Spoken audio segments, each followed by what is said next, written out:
versus Wolfe. Koenig versus Wolfe. I'm Doug Wolfe with WA&D General Manager Clay Koenig. And Clay, I heard you whipping on the younger generation again. I was, and I'm becoming that father that I hear my father in my head all the time, and we can tongue in cheek about it, but I talk a lot about my sons and about my daughter and everything like that, my kids, because I'm living the real life scenarios right now, and I'm sure parents are going through the same thing. So it's just some of the stories that I'm sharing with them. But it seems like now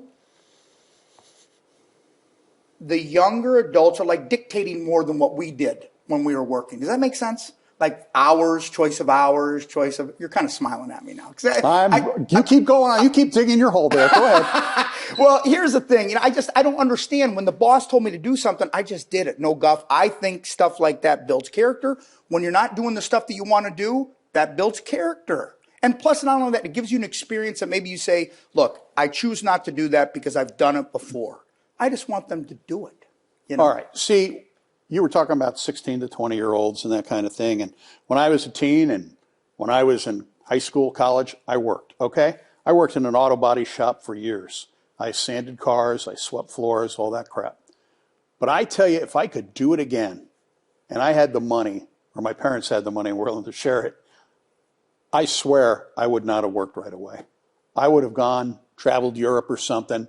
I would have gone and done some things while I was young that you may not be able to do health-wise when you're older and ready to retire. But you preface that by saying, if I had the money. I didn't have the money. A lot of people don't, No, you didn't have the money. I didn't have the money. Most of the people out there don't have the money for a young adult, 16 to 20, to go out, put a backpack on their, stay at hostels, go over, travel Europe. I get it. One of my sisters has done a lot of that travel and stuff like that. Stuff like that to me, I kind of like it here on my own rock. I'm starting to broaden my horizons by thinking about traveling and understanding everything while I'm there and taking it in. But it's just, I don't know, it's different. I went off on a tangent there. I'm sorry. That's all right. We have to break, and we'll come back and finish this in a moment. Okay, sounds good. You're watching Koenig versus Wolfe. And Doug, this week we're talking about youth, I guess. Yeah, now, listen, man, I worked, okay? And so I would have been your buddy because I worked when I was a kid. But I tell you what, as I look back on it, I just wish I had done more traveling. Even when I was single and working here, I wish I had gone to more places. Sure. My trips were usually home to New Jersey a couple times a year. Look, if you take a look, brass tacks, and you break everything down, I worked because I had to work. If I didn't work, I wasn't going to have any money to do anything. Mm-hmm. Times have changed. Things are softer. Kids have more things than what we had. That's my fault. You provide them things that you didn't have, and then it creates that different type of atmosphere. There's positive parts of it. There's negative parts of it. I think there's expectations that are there that weren't there before because they've, been able to have some things that I wasn't able to have.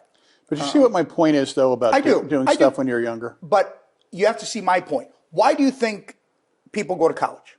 I'm going to ask you, why do you think people go to college? Because we were brought up with this idea that you'd make a lot more money by getting a college degree than if you went straight into the workforce, which I don't believe is always true anymore. Okay.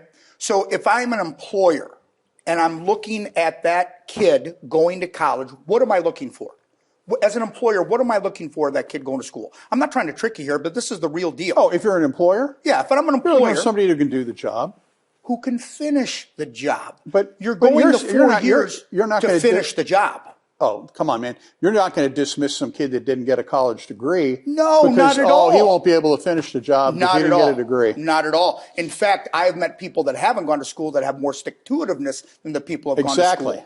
But what I'm saying is that an employer looks at somebody who starts school to finish it. They want to see them finish the job. Because if you want them here as a career, I want them for longevity. I don't want them here for a year or two and then all of a sudden they kick off. Now look, on the media side, that happens all the time. Mm-hmm. But on the other side to this station, that doesn't happen. You want to keep the good people here. And it's an opportunity for an employer to see the ones who want to work, to pick those people up, pay them a little more because they're going to stay. But people don't do that anymore. I'll tell you what, go to any industry around here and ask how many lifers they have, and I bet you it's not many. People now live in life stages, I think. Sure. Maybe 20s and 30s, 40s, and then maybe when they're 50s, have something else. But the bottom line is, I think people rarely stay at the same job anymore. That's just me. Do you know what I'm finding about this show, Doug? That I'm really good? Well, I mean, that goes beyond, but I thought you'd be like the curmudgeon, the fiery old man and stuff like, I'm the fiery guy. You're the guy, the voice of reason. Clay, take it easy, take a breath. I wish you would have traveled more. That's your way of disagreeing, I guess? Yeah. All right. I was just checking. You buy your kid a car yet? No, not yet. Doug, he hasn't turned 17, and we're not going to get into that right now. That caused I will have to what? say. I don't think you say that on Fruckus. TV. I said fruckus. All right. I don't think you'd say that on TV. I said it 4 times. I said it 4 times. Doug, thanks. That's all right. When we see the playback of this, you're going to hear beep. No, you're not. Beep. Look, I just want you to work. I just want you to go out there and work. There's nothing wrong with working. I've worked here all these years. You should be thankful. I'm very thankful. I'm grateful. You should come up every day and say, Doug, you're a great guy. Thanks for all your years here. And look, even though I have nothing to do with it, we do have lifers around here. Yeah. I mean, and that's, like you said, few and far between. But we have a couple of them here for sure. Yeah, we've had. Remember Bev? Bev was her Still calls shepherd? me to this day. Ellinger.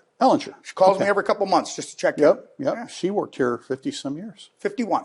51. She was fantastic. She was awesome. And just tells it straight out the way it is. What you see is what you get. Now, I left in between for quite a number of years, but I worked here over 25 combined. It doesn't seem like 25 minutes, Doug, since I've been here. I'll bet. Thanks for everything. Appreciate it. Now, calm down. I know. I'm calm. Live your life. Calm. Look, I love everybody. I do. Oh, Just of go out course and he work. does. And we'll see you next time. Jimmy This is Christmas. where we didn't pay the power bill and the lights suddenly dropped.